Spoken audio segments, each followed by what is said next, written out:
All right. Well, I just did 3 trays of eggs. So what I done was I had cracked the eggs up over here. I put them all so I did 30 per bowl, which is 30 per tray of eggs. And then used an egg blender, and I whipped them all up, poured them into here. So here's 30 eggs in here. So when I put it in, it's about 1,500 grams. So 1,500 grams of egg is 50 mil per egg. Because if you take so 1,500 divided by 50 grams, and remember again, a milliliter is a gram. So if you take 1,500 divided by 50, there's your 3,000. There's your 3,000. So there's your 30 eggs, which is exactly what I got in there. I'd already done some research anyways, and they had said that large eggs are about 50 grams per piece, or 50 milliliters, same thing, per egg. So anyways, so that being said, so from 1,500 grams that the weight of these trays were, now there's 368. So if I take that 368, which I'll do right now, so 368 divided by 30. So each one of these, each egg is 12.26 grams now of dry. So from 50 down to 12. So it's about literally a quarter of the weight. So yeah, 12.26 grams per egg. So how much? It's 12.26. And this is important because if we know what 12.26 grams is per egg, and if I can turn that into tablespoons or teaspoons, then when you go into the powder, just say hypothetically, let's just pretend that this is what it's going to be. Say, maybe this is going to be 1 or 2 eggs per one of these. And I don't know yet. I'm just saying hypothetically. You would go into your powder, boom, exactly 1 level of those. And that would be 1 egg. You reconstitute it, putting back the amount of water that is supposed to be. And at that point, we'll figure it out. But 12.26. So you're going to take 50, which is the original weight, minus 12.26. And then I'm going to know exactly how many milliliters I'm going to put in. So it's an easy science to break down, and we'll get further on into it as I'm doing it and all these equations and sorting it out. And I wish these cupboards were like I could write on them with dry erase. And maybe I could draw on those things with dry erase and not have to worry about not being able to wipe it off. Now that would be an interesting concept, because if I could do that while I'm doing my videos, I can write onto here. I'm gonna think about that. I'm gonna actually take a dry eraser home from work tomorrow, and I'm gonna give it a shot to see. And I'm sure it'll show me whether it's easy to come off or hard to come off, and then I'll just do it right on the cupboards. Who knows? That could be interesting. Then I could actually do my equations right there and be scientific. So anyways, I'm going to mess around here a bit. I'm going to figure out. So what I'm going to do is I'm going to get all this into a blender and frappe the hell right out of it and make it into a powder, which isn't going to be much. Like this is very, very, like if you look here, Now, there's something else I want to discuss as well, too, what had happened. If you notice that these here, they're all lifted up and out there, and I almost had a really bad mess. So what happened was, okay, so on my harvest rate, and shit happens, so I was through the process. So I was, I can't remember what I was doing, but anyways, I heard beep, beep, beep. I went, wonder why the harvest rate's talking to me. So I went down the hall and in the harvest rate room, and it said not reading temperature properly. So it stayed on. So I was like, geez, what's the matter? So I turned the cycle off and get everything. Now you got to remember, these were frozen. These are all frozen before I put them into the harvest rate. So they're solid. But I guess for me messing around and trying to figure out not reading the temperature, so I started running some tests on the trays itself because they all have heaters in them.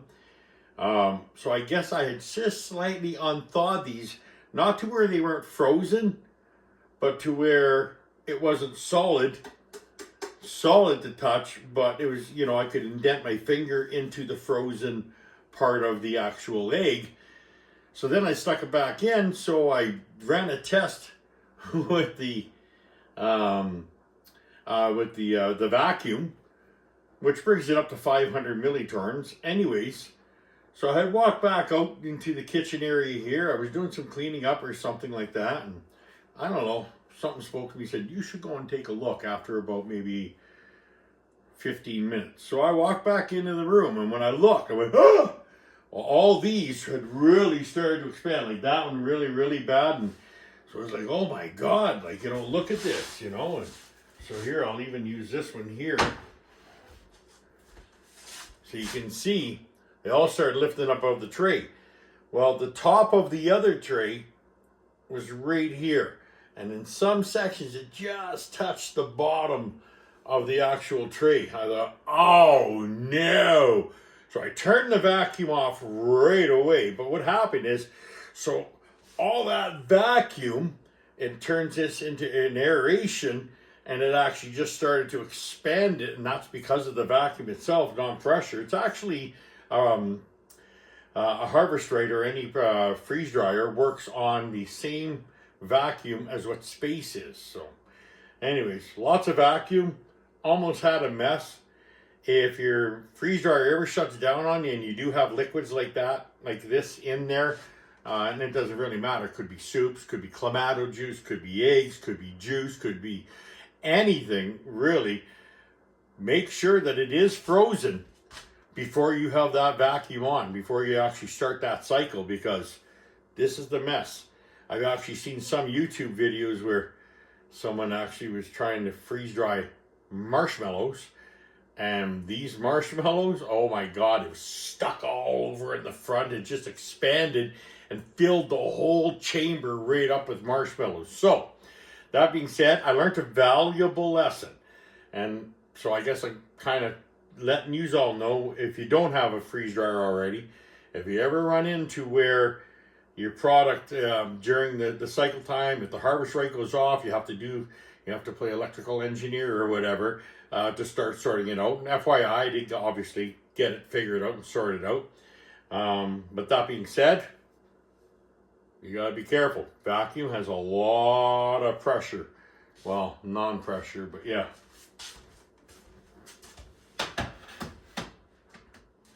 What I want to do though is figure out, what does this thing weigh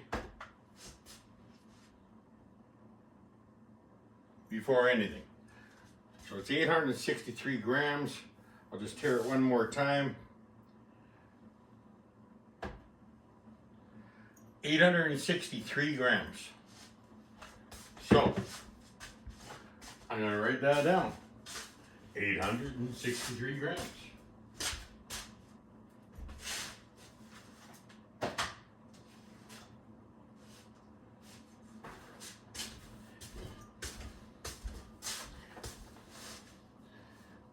So 863 grams is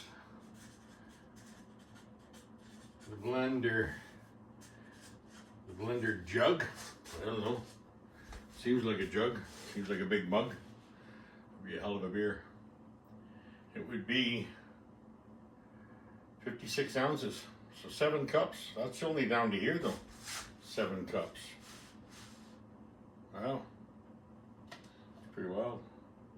I guess I only measure it down here just because you start getting a little bit too close up and you run into problems. So, one last check.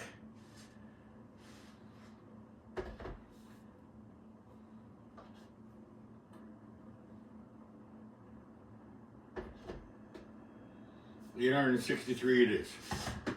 So now, I'm going to start spatulaing all this up, which is supposed to be, well, yeah, about 368-ish. We'll see. Trying to figure out the best spatula to use. I guess this would be as good as any.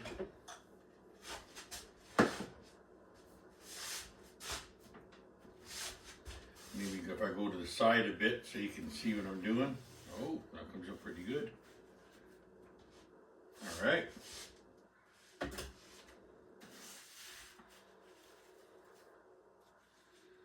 gotta be very careful because it's just very dry. Just to show you, I don't want it to kind of blow up into powder on me. Good look. That's it.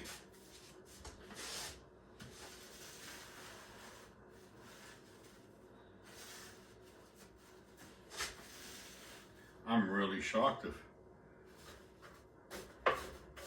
how well this comes to burn. You know what, as it's, I can kind of push it down into that, I guess.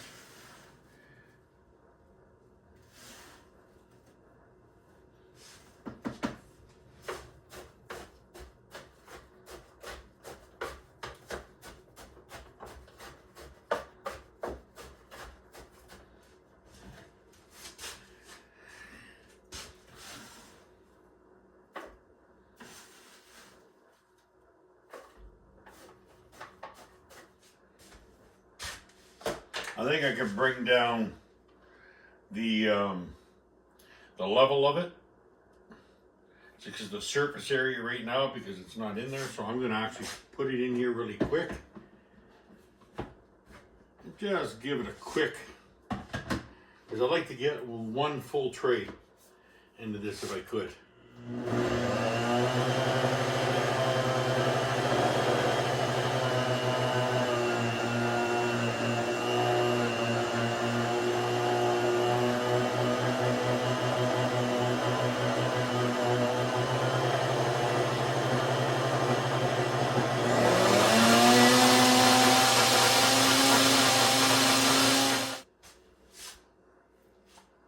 Look at that.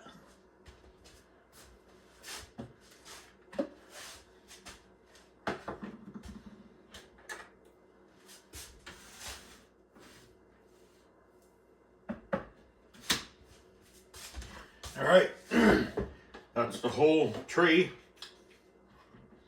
which is in here now, which is 30 eggs. At least we've got it all fitting in there now.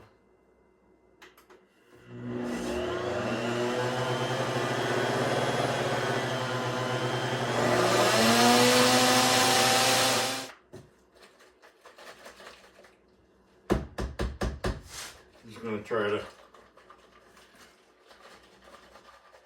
get the bigger particles to the bottom. All right. So now, what I got, oh,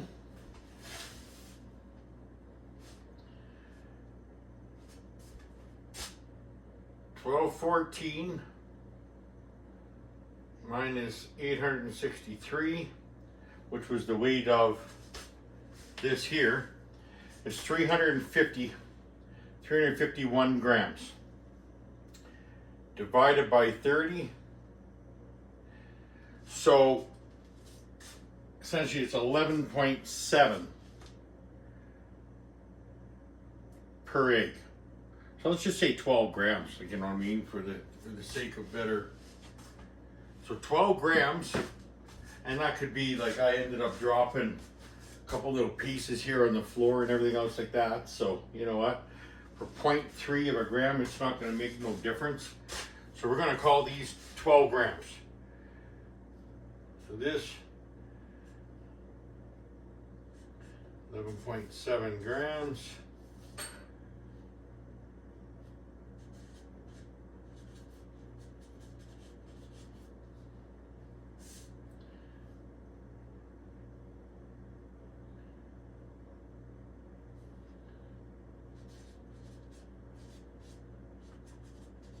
And I'm just writing down notes for myself to keep all my empirical data.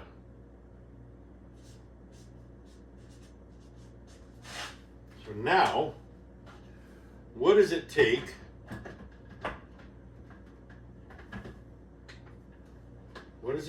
to make, I don't even know how, there we are. What does it take to make 12 grams? Here's a quarter of a cup. That seems a little too big. But let's see. Well, that thing weighs 12 grams. Everything's 12 grams. The universe is talking to me. That seems like an awful lot. Let's see what that is. Yeah, it's way over. So we know it's definitely not that. This is a half a tablespoon. So is it 4 of these? Well, let's see. Then that'll be easy to do. So let's go 4.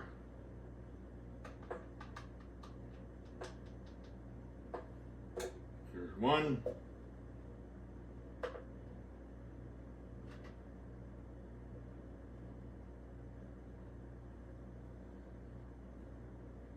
2.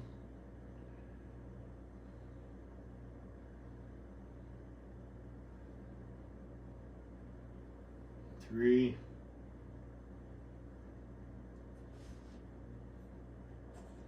4. That seems to be what it is. Let's try that again. Just to be on the safe side, double measure twice. I'm at 12 grams. These are quarter tablespoons that I'm using. I'm sorry, a half a tablespoon. So there's a half.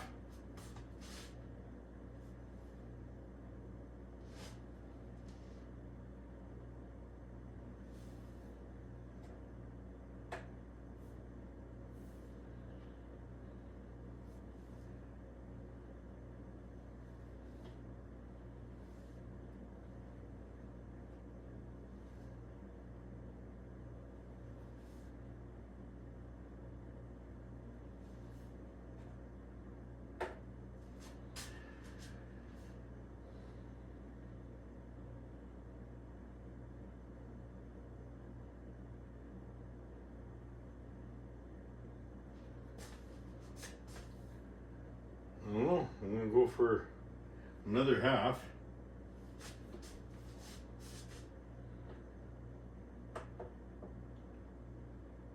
Yeah, there's my 24 grams. So 2.5 tablespoons is an egg. So essentially, 2.5 tablespoons is an egg, is 1 egg. So if you have a recipe that calls out for 2 eggs, and you're going to put 5 tablespoons of powder into a little bit of a bowl, take 5 tablespoons of water, put it in, reconstitute it, and you can add it to any recipes. You know, if you're making breads or you know, like banana breads or anything like that, if you're making pancakes, whatever calls for eggs, or you're just making a good old scrambled egg. So either way, it's the shelf life of this is astronomical. So I'm looking here, and it's telling me that I'm just kind of under the 1 liter mark. So I'm going to try to get it into a mason jar for now. That's what I got here. This should help me get it in. It's my canning and preserving funnel. I don't know. I'm going to try to do this without making a mess. Can't promise anything.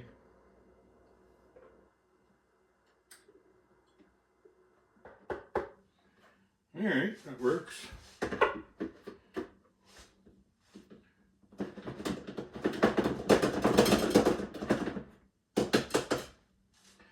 So that, my friends,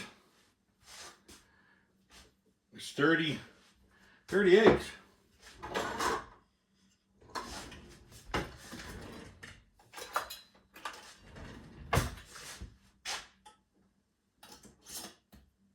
Obviously, I'm going to vacuum seal these.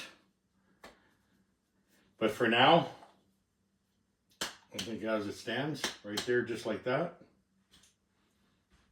Scrambled eggs. Eggs, not just scrambled, any kind of egg. Obviously, you can't separate the yolk from the whites, but good stuff. Well, let's finish off these other 2 trays. And call it an evening.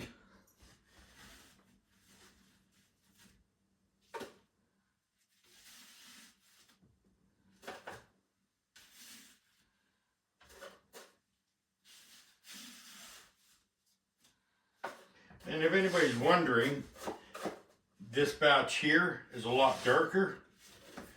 This batch here are literally farm fresh eggs. They go within a day or 2 old. These chickens that they have are free range.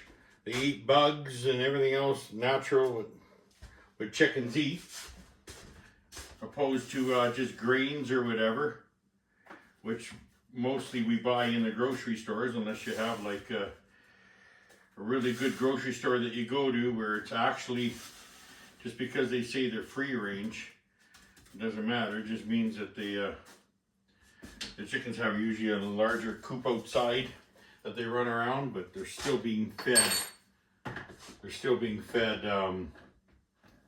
grains and pellets and everything else like that.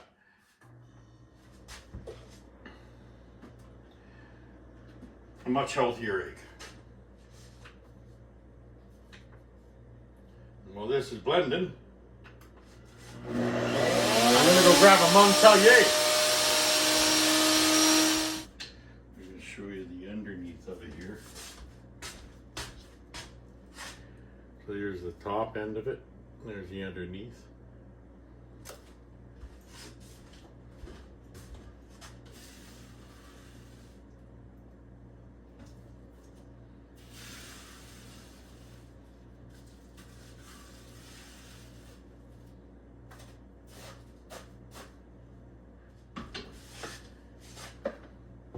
So right away I learned the last time that I did this on the other tray that it's better to give this a shake, get all that sediment from the bottom,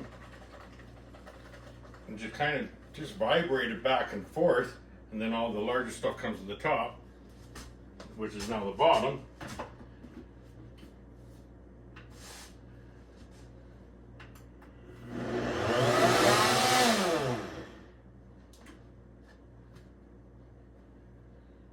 Look at that, another liter worth. Montpellier lime.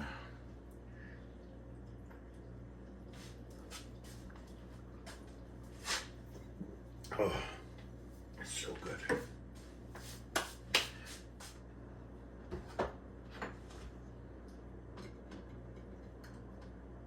Almost looks like turmeric. It's almost got the texture of chicken stock, like chicken broth.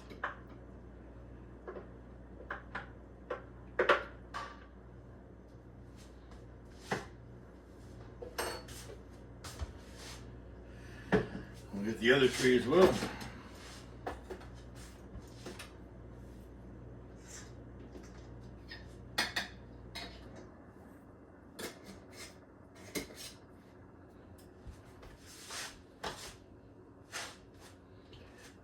like gold. You can almost see the slight change in the tinge. This one being a lot more yolky, kind of more, without again, store-bought eggs to farm fresh eggs.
Thanks.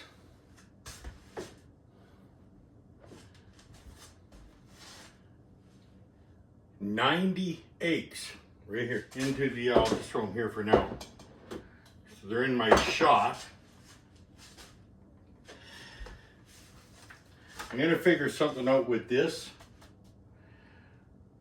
The long term, though, I think maybe put 1 liter per bag, which is 30 eggs. Then, yeah, when you open this up, years down the road, you open this up, you can actually just pour it into a mason jar for storage while you're going through it. That way you only have 30 out at a time. Looking good.